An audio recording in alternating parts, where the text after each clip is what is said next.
இன்னைக்கு veg pasta செய்கிறதுக்காக நான் வந்து பாஸ்தா எடுத்திருக்கேன். இதை வந்து வேக வைக்கிறதுக்காக நான் வந்து தண்ணி சேர்த்திருக்கேன். இப்போ வந்து நல்லா தண்ணி சூடாக இருக்கு. இப்போ பாஸ்தா வந்து நல்லா வேகட்டும். இப்போ 1/4 டீஸ்பூன் அளவுக்கு உப்பு சேர்த்திக்கலாம். அப்புறம் கொஞ்சமாக எண்ணெய்,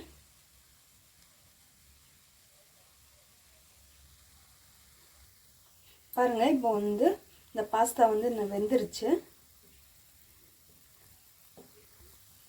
பாருங்க. 2-3 நிமிஷம் வேக வச்சா போதும். நல்லா வெந்துருச்சு. இப்போ ஆஃப் பண்ணிடலாம். பாருங்க, நான் வந்து வேக வச்ச தண்ணியெல்லாம் வடிச்சிட்டேன். வேக வச்சதுக்கப்புறம் 1 டேபிள் ஸ்பூன் எண்ணெய் ஊற்றி கலந்து வச்சிட்டிங்கன்னா ஆறுனதுக்கப்புறம் ஒன்றுக்கு ஒன்று ஒட்டாது. இப்போ வந்து நான் பேனில் 4 ஸ்பூன் எண்ணெய் ஊற்றிருக்கேன். இதில் ஒரு 2-3 பல்லு அளவுக்கு பூண்டு, கொஞ்சமாக இஞ்சி வந்து உங்களோட விருப்பம் தான், வேணும்னா போட்டுக்கோங்க, இல்லைன்னா அவாய்ட் பண்ணிடுங்க. அப்புறம் நான் ஒரு வெங்காயம் எடுத்திருக்கேன். இதையும் நம்ம இதில் சேர்த்திடலாம். கோல்டன் ப்ரௌனாக வர அளவுக்கு லைட்டாக ஃப்ரை பண்ணிடலாம். பாருங்க, லைட் கோல்டன் ப்ரௌன் வந்துடுச்சு. இப்போ நான் 1 கப் அளவுக்கு கேரட், 1 கப் அளவு பீன்ஸ், காய் வந்து உங்களுக்கு என்னென்ன வேணுமோ அது வந்து சேர்த்திக்கோங்க. பேசிக் வந்து எல்லாத்துலேயும் நான் சொன்ன மாதிரி தான். பேசிக் வந்து கேரட், பீன்ஸ், பீட்ரூட் தான் சேர்த்துவாங்க. நான் பீட்ரூட் சேர்த்தலை, ஏன்னா கலர் கொடுத்துரும். அதனால கேரட், பீன்ஸ் மட்டும் நான் சேர்த்துக்கிறேன். கேரட், பீன்ஸ் வந்து ஒரு 2 மினிட்ஸ் ஃப்ரை பண்ணாலே போதும். இப்போது கொஞ்சம் ஃப்ரையே இருக்குது. இந்த டைமில் பட்டாணி உங்களுக்கு ஆப்ஷனல் தான், தேவைன்னா போட்டுக்கோங்க. நான் பச்சை பட்டாணி யூஸ் பண்ணியிருக்கேன். அப்படி நீங்கள் காஞ்ச பட்டாணி யூஸ் பண்ணுறதா இருந்தால் கேரட், பீன்ஸ் போடுறதுக்கு முன்னாடியே போட்டுருங்க.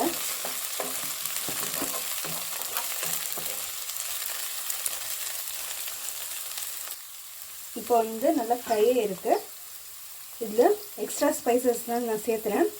ஒரு 1/2 ஸ்பூன் அளவுக்கு மிளகாத்தூள், 1/2 ஸ்பூன் அளவுக்கு கரம் மசாலா, 1/4 ஸ்பூன் அளவுக்கு பெப்பர் பவுடர், 1/4 ஸ்பூன் அளவுக்கு தனியா பவுடர். இதையும் நம்ம இதில் சேர்த்திடலாம்.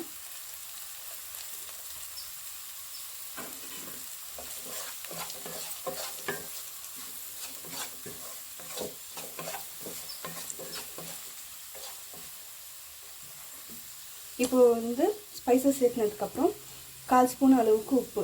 ஏன் 1/4 ஸ்பூன் அளவுக்கு போடுறேன்னா, பாஸ்தாவில் வந்து ஏற்கனவே வேக வைக்கிறதுக்காக நம்ம வந்து ஏற்கனவே உப்பு சேர்த்திருக்கோம். அதனால இதில் கொஞ்சம் உப்பு கம்மி பண்ணிடலாம். பார்த்தீங்கன்னா நான் 4 to 5 டேபிள் ஸ்பூன்ஸ் அளவுக்கு பீட்சா பேஸ் சாஸ் எடுத்திருக்கேன். பீட்சாவுக்கும் பாஸ்தாவுக்குன்னே செப்பரேட்டாக வருது. இது நான் இதில் சேர்த்துடுறேன்.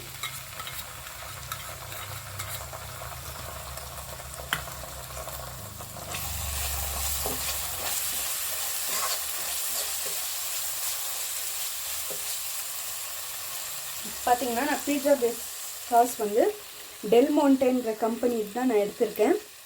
இது பாருங்கள், பீட்சாவும் பாஸ்தாவும் செப்பரேட்டாக வருது. சப்போஸ் வீட்டில் வந்து உங்களுக்கு வந்து இந்த பீட்சா பாஸ்தா சாஸ் இல்லைன்னா டொமேட்டோ கேச்சப் உங்களுக்கு எவ்வளோ வேணுமோ, இப்போது டொமேட்டோ கேச்சப் வந்து 2 டேபிள் ஸ்பூன், சில்லி கேச்சப் வந்து ஒரு டேபிள் ஸ்பூன், அப்புறம் இட்டாலியன் சீசனிங் அது வந்து ஒரு 1/2 டீஸ்பூன், கொஞ்சமாக உப்பு, லைட்டாக வினிகரோ இல்லை லைம் ஏதோ ஒன்று, அதெல்லாம் மிக்ஸ் பண்ணி நீங்கள் இதில் சேர்த்திக்கோங்க. அப்புறம் கொஞ்சமாக இட்டாலியன் சீசனிங் கொஞ்சமாக போட்டுக்கோங்க. இப்போ நான் 2 டேபிள் ஸ்பூன் அளவுக்கு வாட்டர் சேர்த்திக்கிறேன்.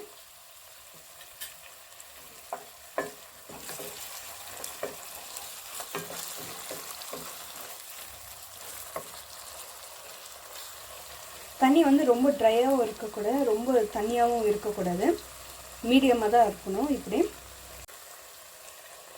பாருங்கள், பாஸ்தா வந்து உதிரியாக இருக்குது. இப்போது எண்ணெய் பூசினதுனால இப்போ நம்ம இதையும் சேர்த்திடலாம்.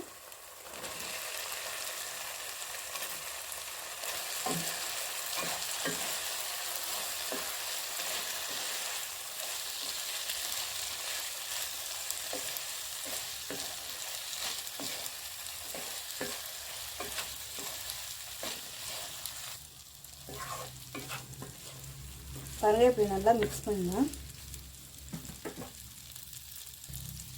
ஒரு 2 மினிட்ஸ் இப்படி நல்லா குக் ஆகட்டும். ரொம்பலாம் ஃப்ரை பண்ணாதீங்க. ஒரு 2 மினிட்ஸ் குக் ஆனால் போதும். அதுக்கப்புறம் நம்ம வந்து இந்த பாஸ்தாவை இறக்கிடலாம். இப்போ பாருங்கள் நம்மளுடைய பாஸ்தா வந்து ரெடி ஆயிடுச்சு. இப்போ நான் ஸ்டவ் ஆஃப் பண்ணிடுறேன்.